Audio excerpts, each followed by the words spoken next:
Bien, en prenant que la suite de ce cours, toujours si vous avez des questions à poser, n'oubliez pas l'adresse email qui s'affiche en dessous de ce cours. Vous pouvez poser vos questions, on se fera un plaisir d'y répondre. Donc on a dit que malgré la nécessité de l'attente messianique, le Rambam nous a expliqué, nous a dit dans Ilchot Melachim, chapitre 12, halakha 1 et 2, qu'il ne faut pas faire de l'étude des textes où il est question des occurrences messianiques l'essentiel de la religion. Pourquoi?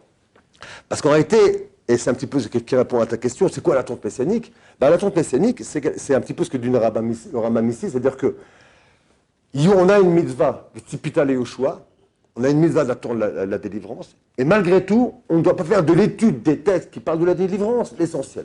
Ça veut dire quoi? Ça veut dire qu'en réalité, l'étude, elle doit nous mener à la réalisation du pourquoi de la religion.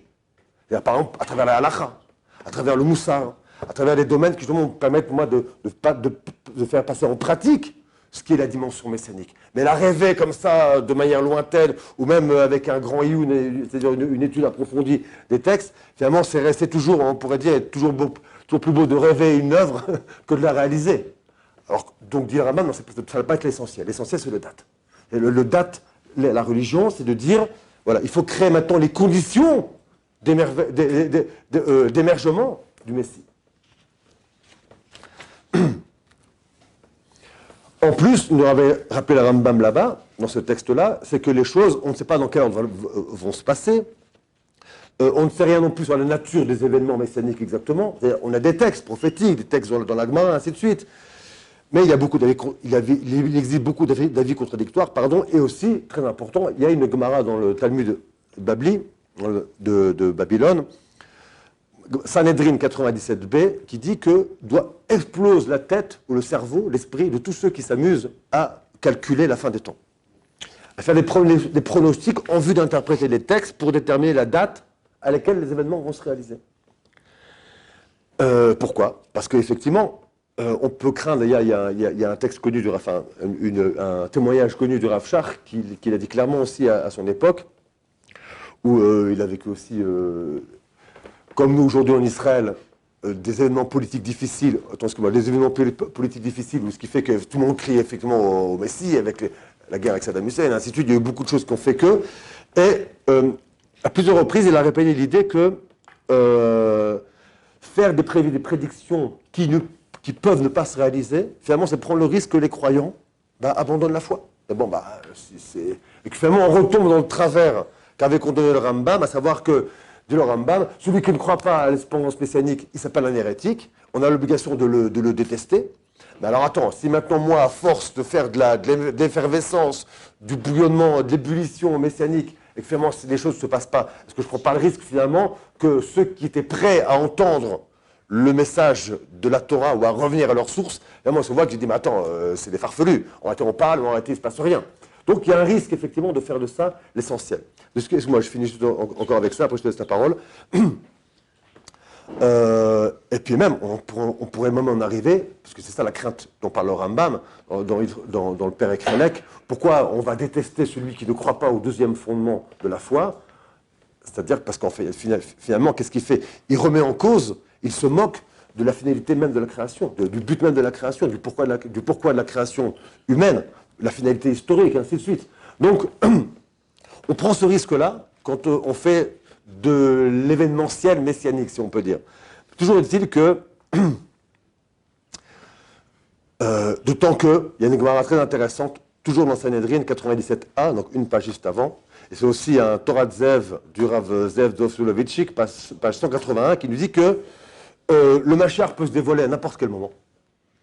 Ce qu'on appelle Be'esach Hadat, c'est-à-dire même au moment où on s'attend le moins, ce qu'a dit la Gemara, et que, nous dit le Rav Soloveitchik, c'est même le Ikar même de l'espérance messianique, c'est justement cette idée que, finalement, il arrive au moment où on s'attend le moins. Donc, quand maintenant, on fait une lecture des événements contemporains d'actualité en disant, voilà, tapis rouge, quelque part, on se retrouve confronté à cette idée que, non, mais le Machar, il arrive au moment, finalement, où on l'attend le moins, ou en tout cas, on s'attendait le moins que ce soit lui, ou à tel moment, ou à tel endroit.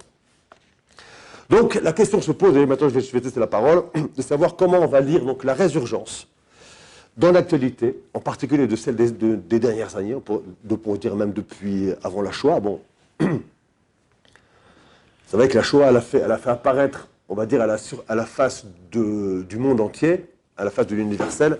Elle a fait apparaître que toutes les valeurs qui étaient celles de l'humanisme occidental, prônées depuis la Renaissance, bah, c'était en fait du pipeau, quoi. En fait, ça mène à quoi? À la destruction massive, mécanique, rationaliste de millions d'individus. Donc finalement, il y a eu, après la post-Shoah, il y a eu une fracture dans l'humanité qui a fait apparaître ce qu'on vit maintenant, des revendications de peuples qui se disent, mais attends, pourquoi lui, avec ses valeurs judéo-chrétiennes, je fais exprès de dire, pourquoi lui, avec ses valeurs judéo-chrétiennes, il aurait plus le droit d'éduquer l'humanité que moi, finalement, qui n'est pas cette culture-là. Aujourd'hui, apparaissent donc des conflits qui sont des conflits sur le sens même des valeurs. Juste que, je ne veux pas tomber dans l'idéologie qui veut nous faire croire que, je crois que c'est une idéologie, comment dire, qui a une ramification du wokisme, qui veut nous faire croire qu'en réalité, il y a une guerre entre deux civilisations. La civilisation occidentale et une civilisation du Sud, ou je ne sais pas d'où elle sortirait cette civilisation, mais en tout cas, une autre civilisation. Arabo-africaine, je ne sais pas. Alors, que ce soit bien clair, je le dis clairement, je n'ai pas peur de le dire, il n'y a pas de civilisation au sens où civilisé, c'est effectivement donner la possibilité à tous les hommes d'avoir accès à l'éducation, d'avoir accès à des valeurs qui ont fait l'humanité. Et qu'aujourd'hui, finalement, ce qu'on appelle, il faudrait reprendre, ce serait un cours que je voudrais faire aussi un jour, mais on en parlera peut-être en aparté, qu'en réalité, il y a ce qu'on appelle ceux qui ont cherché à civiliser, qui sont les descendants d'Abraham Avinu, même s'il y a eu, et bien sûr qu'il y a eu, et qu'on ne va pas tomber dans le travers de dire que tout ce qu'il a fait Esav, il faut lui donner bénédiction, c'est sûr que non. Il a vécu à la pointe de son épée, Esav. Il a converti en coupant les têtes. Il a amené la civilisation là où il pouvait par la force, pas par le ratson. Et que donc il est passé à côté finalement du message, du vrai message civilisationnaire, je ne sais pas comment dire ça, civilisationnel. Khazak, merci beaucoup pour cette réparation. Mais au bout du compte, une fois de plus, au bout du compte, malgré tout, il a quand même cherché. Il a cherché à civiliser. Donc, je maintiens l'idée qu'en réalité, il n'y aura toujours qu'une seule civilisation, soit bien clair. Que si aujourd'hui il y a justement un dialogue, un discours de choc de civilisation, ce discours-là, il vient parce que justement, ces gens qui s'opposent à la civilisation, ben, ils ont reçu la civilisation. Sinon, ils ne pourraient pas parler comme ils le font. Donc, en gros, pour le dire autrement, enfin, on va faire sauter plus d'un, c'est pas grave, il y a les civilisés, et il y a ce que les Athéniens appelaient barbares, bar qui veut dire en araméen, mais aussi en grec, chouts, ce qui est à l'extérieur, barbares. Et les Romains ont repris l'idée des barbares, ceux qui sont à l'extérieur des frontières, à l'extérieur des murailles, à l'extérieur de l'enceinte civilisationnelle. Et ça fonctionnera toujours comme ça. Donc, ne tombons pas dans le piège de nous faire croire qu'il y a une vraie guerre de civilisation, c'est pas vrai. Il y a une civilisation, il y a ceux qui veulent aller à l'encontre de cette civilisation. En tout cas, je reviens à notre question. Comment donc, nous, on va lire la résurgence d'événements d'actualité qui semblent dire l'effervescence messianique? On voit les textes qui ont été écrits il y a 2000 ans qui se réalisent sous nos yeux. Des choses que, il y a 2000 ans, ceux qui les ont écrits, ils les ont vus, ils les ont imaginés, ils ont vu Beruach HaKodesh avec l'esprit prophétique, mais pour eux, ça restait d'ordre de la prophétie. Aujourd'hui, pour nous, des dizaines et des dizaines d'événements se réalisent sous nos yeux et on a vraiment l'impression que ça y est, on arrive au bout. Je voulais poser une question, excuse-moi, vas-y.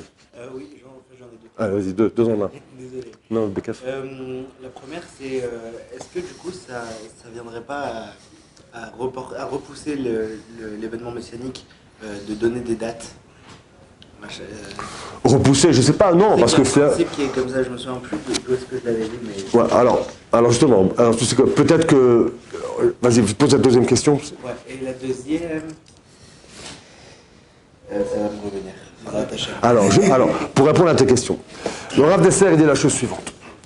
C'est qu'en réalité, c'est quoi donc, comment on va répondre à ça? Est-ce qu'on va tomber dans le pendant de dire, ben voilà, il y a des dates, peut-être que le fait de calculer, ça repousse, peut-être qu'au contraire, en tout cas, ça fait perdre ça peut faire perdre à des gens la foi, parce qu'ils n'ont pas vu la chose se réaliser comme ils ont cru que ça allait être, et que finalement, donc, ils remettent en cause, ou bien... Alors, Rav Dessler, il dit la chose suivante.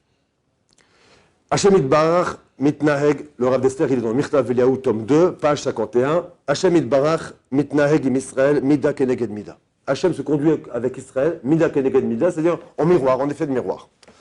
Pirouche, Shesholach et Atzorer, il envoie l'oppresseur, Lehanish Otam, Be'ota Mida Ba Em Chatu. Il enverra l'oppresseur qui va les sanctionner avec la même Mida, la même dimension, on pourrait dire, avec laquelle eux-mêmes, ils ont fauté Israël.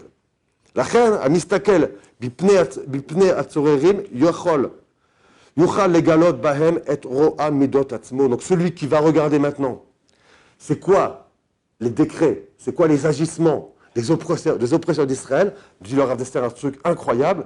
Yuchal legalot bahem et ro'a midot atzmo. Il pourra dévoiler en voyant les événements le ro'a midot atzmo, les mauvaises midot, mauvais comportements qui sont les siens.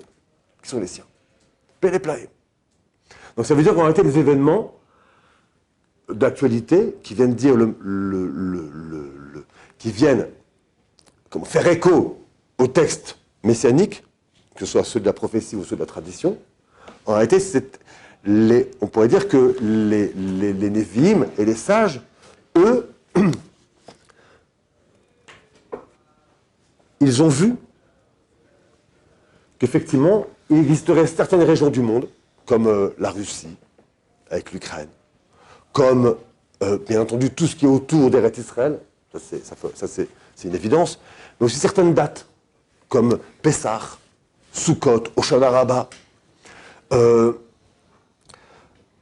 Il y a des villes aussi, en particulier, à part Bethléem. Bon, il y a beaucoup de choses. Il y a des dizaines et des dizaines de textes, on n'a pas le temps de rentrer dans tout, mais ils ont vu Ishmaël, ils ont vu ce que ça allait être.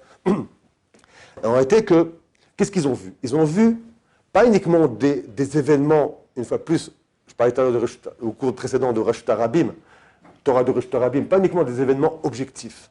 Ils ont vu des dimensions qui se réalisent dans l'histoire, mais qui viennent parler des dimensions qui sont à l'intérieur de nous, dimensions humaines. Ce que dit ici le Rav d'Esther. Toute forme d'oppression qui se dévoile à la fin, enfin, ce qui se dévoile dans l'histoire, dans les événements d'actualité, en réalité font appel à des dimensions qui sont en moi. C'est-à-dire qu'une fois de plus, ce que je voulais vous dire par rapport avec le Rav de Corbeil, c'est-à-dire que la croyance en l'avènement messianique est inscrite forcément dans la libération d'Égypte. Parce que c'est une seule et la même chose.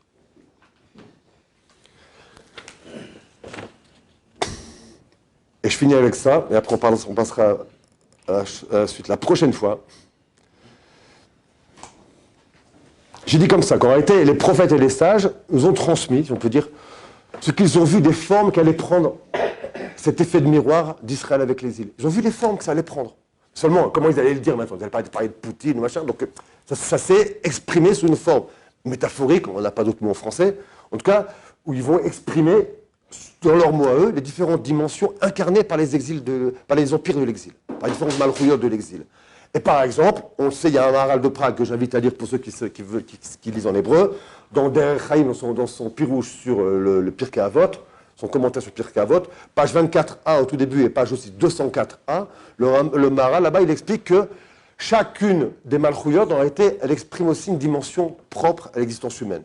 L'orgueil, le kavod, qui est la dimension intellectuelle de l'homme, Yavan, la ta'ava, la pulsion du désir, les instincts, la dimension purement physique, qui est paras, la jalousie, ou ce qu'on appelle la kina, le désir de puissance, qui est Babel, qui est la dimension passionnelle et affective de l'homme. Donc, en réalité, les Arba Malchouyot, qui sont elles-mêmes l'expression de l'exil d'Égypte, en réalité, comment cet exil d'Égypte, il donne des ramifications historiques qui sont l'écartement de l'exil d'Israël, nous dit le Maharal de Prague, en réalité, ces moments-là, ils expriment aussi une mida, une dimension qui est propre à l'homme. Et Rome, qui, comme vous le savez, Rome n'a rien à lui, dit la Gemara, dans Vodazara, Rome le pauvre, il a tout piqué à tout le monde, il a tout volé. La Gemara dit Romi en lachol. Un truc de fou. Rome n'a pas de culture. Waouh, tu tombes par terre quand tu dis ça. Pourquoi est-ce qu'il a tout volé? Il ne doit sa réalité qu'à Athènes, et tout le reste il a volé. Donc Rome, dit le Maharal de Prague, en réalité Romi, l'Occident qu'on voit aujourd'hui, il ne s'est pas attaqué à une dimension propre à l'homme, c'est à attaquer cette dimension dans son ensemble, on pourrait dire à sa dimension élokite, dimension divine. Et voilà, on va s'arrêter avec là parce qu'on n'a pas le temps d'aller plus loin, mais on continuera la prochaine fois. Merci beaucoup, bonne soirée.